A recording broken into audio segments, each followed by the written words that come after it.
So, here's a story that's been brewing for over 20 years. PayPal is finally officially fully back in Nigeria. Now, you think that would be cause for celebration, right?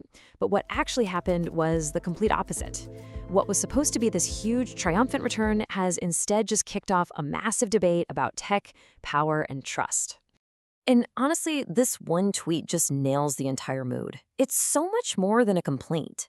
It really gets to the heart of this deep, complicated story. A story about being locked out, about building your own thing anyway, and about a battle for trust that is, believe me, far from over. So let's get into it. So on the surface, the news seems pretty simple. Back in January 2026, the official announcement dropped. PayPal, the global payments giant, is partnering with Nigeria's own fintech powerhouse, Paga. And the goal? To finally give full access to Nigerian users. This is the moment millions of freelancers, creators, and businesses have literally been waiting for. Now, what this actually means is huge. This partnership is supposed to let Nigerians finally plug into PayPal's massive network. We're talking over 400 million users around the world. You can get paid from more than 200 countries, and this is the crucial part. You can actually get that money into your local bank account in Naira.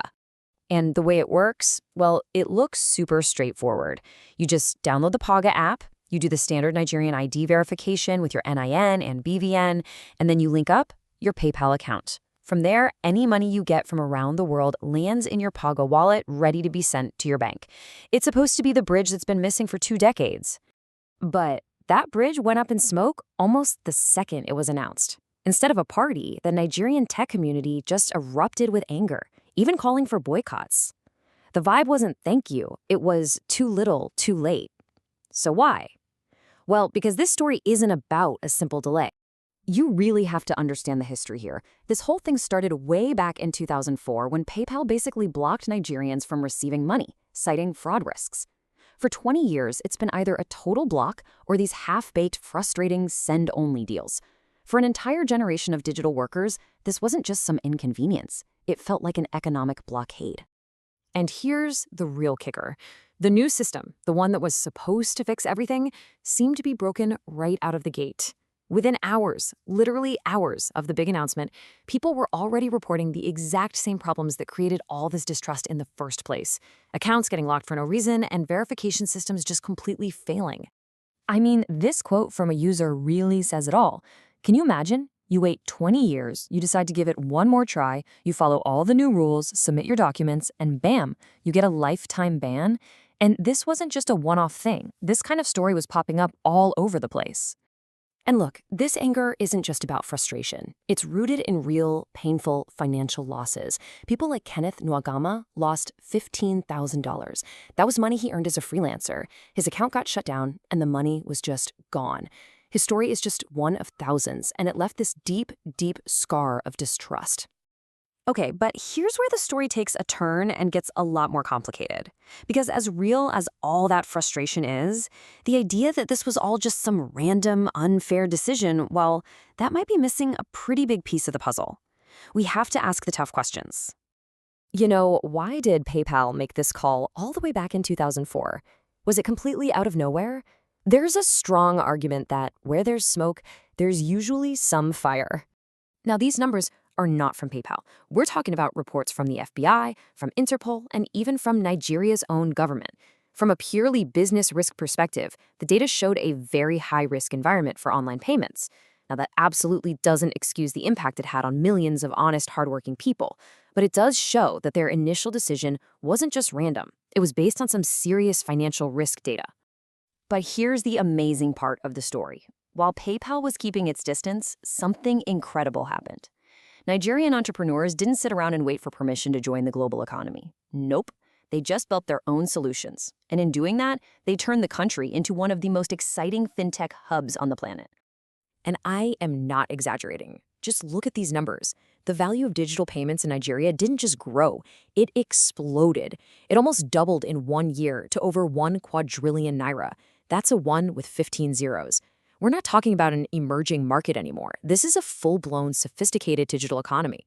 So this is the world PayPal is walking back into. They're not the only game in town anymore. Not by a long shot. You've got Pioneer, which is a huge favorite for freelancers. You have local giants like Flutterwave, built from the ground up for African businesses. You've got Stripe for startups who can register abroad. PayPal is now just one more option in a really crowded and competitive space. So, with all that going on, what's the smart move for you, the user? How do you navigate all this? The answer isn't a simple yes or no. It's not about blind loyalty or a bitter boycott. It's about being smart and protecting yourself no matter what platform you end up using. Here's the playbook, and this goes for any service you choose. Be professional.